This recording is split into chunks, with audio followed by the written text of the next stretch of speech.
সকলকে take tutorial gallery Bengali এর পক্ষ থেকে জানাচ্ছি সকলকে স্বাগত। আজকে আবারও হাজির হয়ে গেলাম নতুন একটি মাইক্রোসফট ওয়ার্ডের ক্লাস নিয়ে। মাইক্রোসফট ওয়ার্ডে আজকে ক্লাস ছিল হচ্ছে মেইল মার্জ। কিভাবে আপনি মেইল মার্জ তৈরি করবেন, অর্থাৎ আপনি একটি লেটার, অর্থাৎ একটা সিঙ্গেল লেটার, মানে একটা চিঠি বা একটা দরখাস্ত যেটাই হোক, আপনি সেই লেটারটা হচ্ছে ডিফারেন্ট টাইপ অ্যাড্রেসে বা হচ্ছে ডিফারেন্ট টাইপ নামে কিভাবে লিখবেন, ঠিক আছে? অর্থাৎ একটা লেটার আমরা বিভিন্ন নামে কিভাবে লিখবো। ধরে নিন আপনি একটি ইনভিটেশন কার্ড তৈরি করছেন। তো আপনি তার একজনের জন্য কার্ড তৈরি করবেন না, অবশ্যই হচ্ছে কি অনেকজনের জন্য করবেন। যদি এটা হয়ে থাকে কোনো বিয়ের কার্ড বা হচ্ছে কোনো বার্থডে পার্টি হতে পারে বা বিভিন্ন সেরেমনির জন্য হতে পারে। যে ইনভিটেশনের জন্য আমি কার্ডটি মানে তৈরি করছি বা লিখছি লেটারটি, তো কি হবে যে আপনার ভেতরে যে লেটারটি থাকবে সেটা কিন্তু ওটার লেটারের যে বডিটা আছে সেটা কিন্তু একই রকম থাকবে। মানে লেটার কি উদ্দেশ্যে, কেন, এগুলো কিন্তু একই থাকে। শুধু কি থাকে যে আমি প্রতিবার কোন নামে লিখছি জিনিসটি, মানে বিভিন্ন জনের নাম থাকতে পারে, অ্যাড্রেস, ফোন নাম্বার থাকতে পারে। এটাই হচ্ছে পার্থক্য। কিন্তু লেটারটি লিখতে কিন্তু একেবারে ফেস্ট ওটা কিন্তু একই থাকে। তো একই চিঠি একই সময় একাধিক ব্যক্তির ঠিকানায় যদি আপনি লিখতে চান তাহলে আপনাকে মেইল মার্জ অপশনটি ব্যবহার করতে হবে। কথাটা একটু কঠিন মনে হলো, আমি করতে করতে আপনাদের অবশ্যই হচ্ছে সহজ হয়ে যাবে। উম, তো সহজ করে বোঝানোর জন্য আমি প্রথমেই কি করেছি, আমি একটি চার্ট তৈরি করে নিয়েছি ফার্স্টেই। চার্ট বলতে কি, আমি কোন ব্যক্তির ঠিকানায় চিঠিটি লিখবো সে সম্পর্কে আমি একটি চার্ট তৈরি করে নিয়েছি আগেই। আমার লিস্ট তৈরি করাই আছে যে আমি কোন ব্যক্তির ঠিকানায় লিখবো, আর হচ্ছে কাকে লিখবো, কোন ফোন নাম্বার থাকবে এখানে, এগুলো ডিটেলস এর একটা মানে আমি তৈরি করে নিয়েছি। আমি দেখিয়ে দিচ্ছি।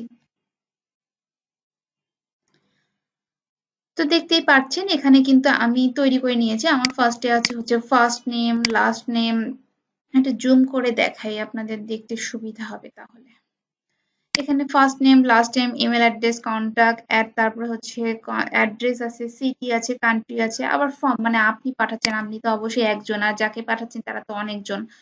তো আমি এই জিনিসগুলো আমি চিঠির মধ্যে লিখবো, ঠিক আছে? কিন্তু আমার চিঠির বডিটা থাকবে একই রকম। তো আবার চলে গেলাম চিঠিতে। ওকে, তো দেখতেই পাচ্ছেন আমার এখানে একটি চিঠি আছে। চিঠিতে আবার আপনি এটাও দেখতে পাচ্ছেন যে এটা একটি হচ্ছে ওয়েডিং ইনভিটেশন লেটার। এই ইনভিটেশন লেটারের মধ্যে আপনি একটা জিনিস খেয়াল করুন, কার সাথে বিয়ে হবে, কার বিয়ে হবে, কার কোথায় বিয়ে হবে, কতটার সময় যেতে হবে, সেদিন কি বার আছে, দিনের নাম সবই কিন্তু এখানে দেয়া আছে। জাস্ট কি দেয়া নেই, আপনি কাকে পাঠাচ্ছেন এবং আপনি কে, এগুলোই দেয়া নেই। অর্থাৎ আপনি কাকে পাঠাচ্ছেন জিনিসটি, মানে কার সম্পর্কে আপনি কার জন্য আপনি চিঠিটি লিখছেন সেই নামটি থাকতে হবে। তো এখানে যেহেতু লেখা নেই, আমি এখানে এখন লিখতে চাচ্ছি। আর এই একটা চিঠি কি করব আমরা, ধরে নিই 100, 200, 300 এতজন মানুষের নামে লিখবো। তো সেই সম্পর্কে কিন্তু আমার একটি এক্সেল ফাইল আছেই। এটা একটু মনে রাখবেন, সেই সম্পর্কে আমার অবশ্যই একটি এক্সেল ফাইল আছে। এক্সেল ফাইলটি কিন্তু আপনাকে আগে থেকেই তৈরি করে রেখে দিতে হবে। আপনি এক্সেলে লিখুন বা আপনি মাইক্রোসফট ওয়ার্ডে হচ্ছে লিখতে পারেন টেবিলের সাহায্যে। টেবিলের ক্লাস আমার পূর্বেই আছে, আমি ডেসক্রিপশন বক্সে লিংক দিয়ে রাখবো, দেখে নেবেন। তো আমি চলে যাচ্ছি হচ্ছে মেইলিং ট্যাবে। মেইলিং ট্যাবে চলে গেলাম। মেইলিং ট্যাবে গিয়ে এখানে আমার প্রথমে লেখা আছে যে start mail merge wizard, click করলাম। স্টার্ট মেইল মার্জে আসার পরে এখানে কিন্তু লেখা আছে step by step mail merge wizard, step by step mail merge wizard. এখানে একটা ক্লিক করেছি। ক্লিক করার সাথে সাথে হাতের ডান দিকে কিন্তু এরকম একটা বক্স চলে আসছে, ঠিক আছে? এই যে এখন এখানে লেখা আছে, ফার্স্টে হচ্ছে নিচের দিকে আসলাম, নিচের দিকে এসে লেখা আছে স্টেপ 1 of 6, অর্থাৎ এখানে লেখা আছে স্টেপ 1 of 6। এই যে এখানে একটু জুম করে দেখিয়ে দিলাম আমি, স্টেপ 1 of 6 লেখা আছে। মানে আমার এই মেইল মাস্টার জন্য 6টা ধাপ আছে, তার মধ্যে আমি একটা ধাপ পেরিয়ে এসেছি, আমার কাছে আর 5টি ধাপ আছে। ওকে, তো আমি ফার্স্ট টাইমে নেক্সটে একটা ক্লিক করলাম, আবার একটা ক্লিক করলাম। মনে রাখবেন নেক্সট টাইমে 2টা ক্লিক করেছি কিন্তু। 2টা ক্লিক করার পরে এখানে দেখেন ব্রাউজ লেখা আছে। ব্রাউজ অর্থাৎ কি, আমি ব্রাউজে মাউসটা রাখলে কিন্তু লেখা আছে যে আপনার যে লিস্টটি আপনি তৈরি করে লিখেছেন যে কাকে কাকে আপনি দাওয়াত বা ইনভিটেশন দিবেন সেটার। সেই ব্রাউজে চলে গেলাম। ব্রাউজে গিয়ে আপনার দেখুন ইনভিটেশনের একটু ডেস্কটপে রেখেছিলাম। এই যে মেইল মার্জ, ক্লিক করলাম, ওপেন করলাম।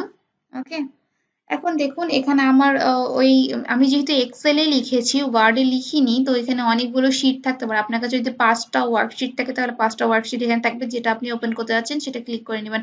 আমার একটি ওয়ার্কশিট আছে, তো একটি এখানে দেওয়া আছে। আরো একটা কথা খুব ভালো করে মনে রাখবেন অবশ্যই, যে এখানে কিন্তু লেখা আছে first row of data contains column header, অর্থাৎ আপনার যে লিস্টগুলো আছে সেখানে যে প্রথম রোটা আছে সেই রোটা হচ্ছে আপনার হেডার, অর্থাৎ আপনার টাইটেল বহন করছে। ঠিক আছে, সেটা যেন আবার চিঠির মধ্যে না আসে, না হলে কিন্তু আবার এসে যাবে কি টু ফার্স্ট নেম, এরকম চলে আসবে। ঠিক আছে, তো আমার অবশ্যই ফার্স্ট রোটা বাদ দিয়েই কাজ করতে, এই জন্য আমাকে অবশ্যই এখানে একটা চেক মার্ক দিয়ে রাখতে হবে যদি দেওয়া না থাকে। ওকে, আচ্ছা। তাহলে এখানে আমি ওকে করে দিলাম। ওকে করে দেওয়ার পরে আমার দেখুন এখানে সবগুলো রিসিপ্ট যাদেরকে আমি ইনভিটেশন পাঠাতে চাচ্ছি সবারই এখানে নাম দেওয়া আছে। আপনি এখান থেকে ফিল্টার করে নিতে পারেন। অর্থাৎ আবার আপনি কাউকে বাদ দিতে যাচ্ছেন, এই যে দেখুন, ধরে নেন আপনি হচ্ছে স্মিথকে ইনভিটেশন পাঠাতে চাচ্ছেন না, তো আপনি স্মিথের চেক মার্কটা জাস্ট এখান থেকে উঠিয়ে দিতে পারেন, তাহলে স্মিথের কাছে এই চিঠিটি লেখা হবে না। ওকে, তারপরে ধরে নিন আপনি পাল ইনার কাছে আপনি চাচ্ছেন না ইনভিটেশন পাঠাতে, জাস্ট ক্লিক করে চেক মার্কটা উঠিয়ে দিন, তাহলে ওনার কাছে ইনভিটেশন আর লেখা হচ্ছে না। ওকে,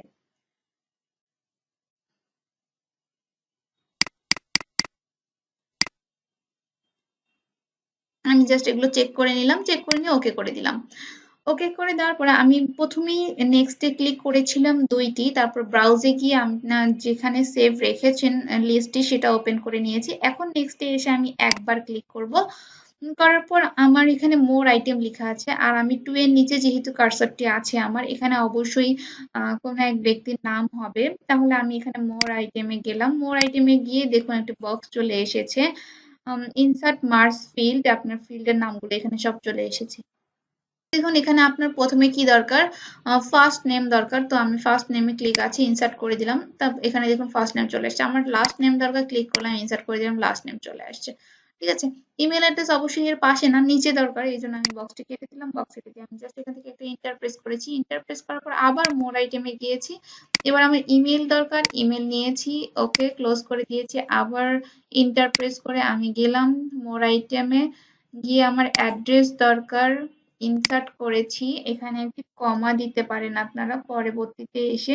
তারপরে আপনার যদি সিটি দরকার হয় আপনি ইনসার্ট করুন, কান্ট্রি দরকার হলে আপনি ইনসার্ট করুন। ফর্মটা আমার এখানে দরকার নেই, তাই আমি এখানে ক্লোজ করে দিলাম। দেখুন আমার অবশ্যই কি আমার এই যে এখানে অ্যাড্রেস এগুলো হচ্ছে আমার সব কমা কমা দিয়ে যদি আমি রাখতে চাই তাহলে আমি প্রতিটার মাঝখানে একটা করে ক্লিক করেছি আর আমি কমা প্রেস করেছি, খেয়াল করে দেখুন।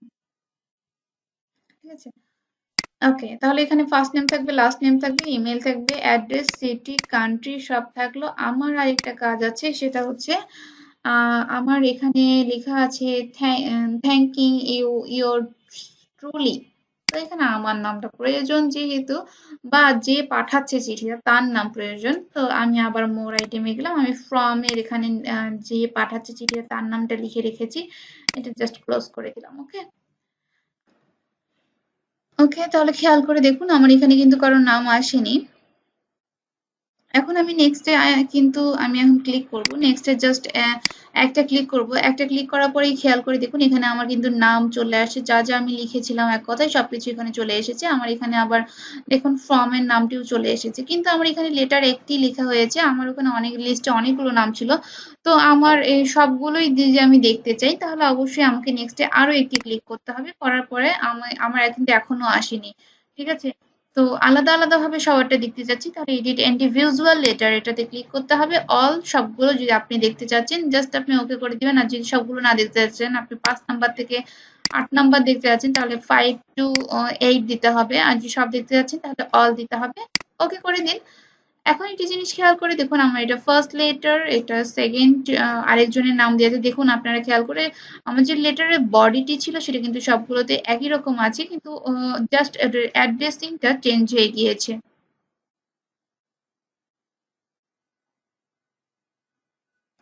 ওকে, আশা করি বুঝতেই পারছেন। আর যদি আমার ক্লাসটি কোনো কারণবশত বুঝতে অসুবিধা হয় তাহলে অবশ্যই কমেন্টস করে জানাবেন। আমি চেষ্টা করব কমেন্টসের অ্যান্সার দেওয়ার জন্য। আর যদি আমার ক্লাসটি আপনাদের ভালো লেগে থাকে তাহলে অবশ্যই লাইক, কমেন্ট এবং শেয়ার করবেন। আর নতুনদের জন্য বলছি অবশ্যই সাবস্ক্রাইব করবেন। তো ধন্যবাদ সকলকে এতক্ষণ ধৈর্য ধরে ক্লাসটি দেখার জন্য।